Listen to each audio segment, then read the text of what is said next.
ত্রয়োদশ জাতীয় সংসদের প্রথম অধিবেশন সামনে রেখে দেশের রাজনীতিতে নতুন করে আলোচনা শুরু হয়েছে।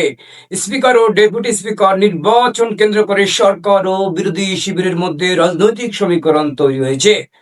ডেপুটি স্পিকার পদে বিরোধী দলকে সমর্থনের প্রস্তাব দিয়েছে সরকার, কিন্তু বিরোধী দল বলছে জুলাই সনদের পূর্ণাঙ্গ বাস্তবায়নের রূপরেখা ছাড়া তারা এই পদ নিতে আগ্রহী নয়। ডেপুটি স্পিকার নির্বাচন একটি সাংবিধানিক ও সংসদীয় প্রক্রিয়া। সংসদীয় গণতন্ত্রে বিরোধী দলের অংশগ্রহণ নিশ্চিত করার একটি গুরুত্বপূর্ণ প্রতীক হিসেবেও এটি বিবেচিত হয়। সরকার যদি সত্যি বিরোধী দলকে এই পদে দেখতে চায়, সেটি ইতিবাচক বার্তা। কিন্তু একই সাথে এটি সত্য যে জুলাই জাতীয় সনদ কেবল একটি রাজনৈতিক প্রস্তাব নয়, এটি গণভোটে অনুমোদিত রাজনৈতিক অঙ্গীকার। এই সনদের পক্ষে রায় দিয়েছে জনগণ, ফলে বিষয়টি কেবল ক্ষমতার ভাগাভাগি প্রশ্নে সীমাবদ্ধ নয়। জুলাই সনদের মূল উদ্দেশ্য ছিল রাজনৈতিক ব্যবস্থায় কাঠামোগত সংস্কার আনা। দ্বিকক্ষ বিশিষ্ট সংসদ ব্যবস্থা, উচ্চ কক্ষে পিআর পদ্ধতিতে প্রতিনিধিত্ব, সাংবিধানিক কমিশনগুলোর কাঠামো নির্ধারণ ও নির্বাচনী ব্যবস্থা সংস্কার, এসব বিষয়কে কেন্দ্র করে এই রাজনৈতিক ঐক্যমত্যের ভিত্তি তৈরি হয়েছিল। তাই এই সনদকে প্যাকেজ আকারে বাস্তবায়নের প্রতিশ্রুতি নিশ্চিত করতে চায় বিরোধী শিবির। সেটি না হলে কেবল একটি পদ গ্রহণ করলে গণভোটের মূল লক্ষ্য আড়ালে পড়ে যেতে পারে বলে মনে করেন তারা।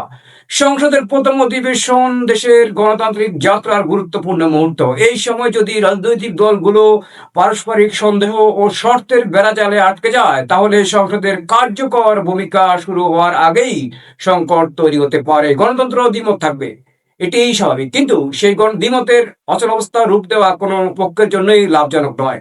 জুলাই সনদ বাস্তবায়ন নিয়ে হাইকোর্টের রুলে আদালত জানতে চেয়েছেন গণভোট অধ্যাদেশ ও জুলাই সনদের বাস্তবায়ন আদেশ কতটা সাংবিধানিক ভিত্তির উপর দাঁড়িয়ে আছে।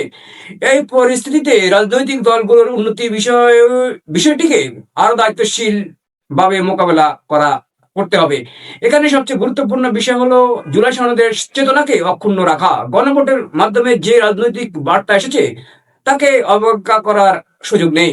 বাংলাদেশের রাজনীতিতে অতীতে বহুবার দেখা গেছে সংলাপের অভাবে সংকট দীর্ঘস্থায়ী হয়েছে। সেই অভিজ্ঞতা থেকে শিক্ষা নেওয়া জরুরি। জুলাই সনদকে কেন্দ্র করে যে রাজনৈতিক ঐক্যমত্য একসময় তৈরি হয়েছিল, সেটিকে ভেঙে দেওয়ার পরিবর্তে শক্তিশালী করা এখন সময়ের দাবি। অতএব ডেপুটি স্পিকার পদকে কেন্দ্র করে যে টানাপোড়েন সৃষ্টি হয়েছে তা দীর্ঘায়িত করা উচিত নয়।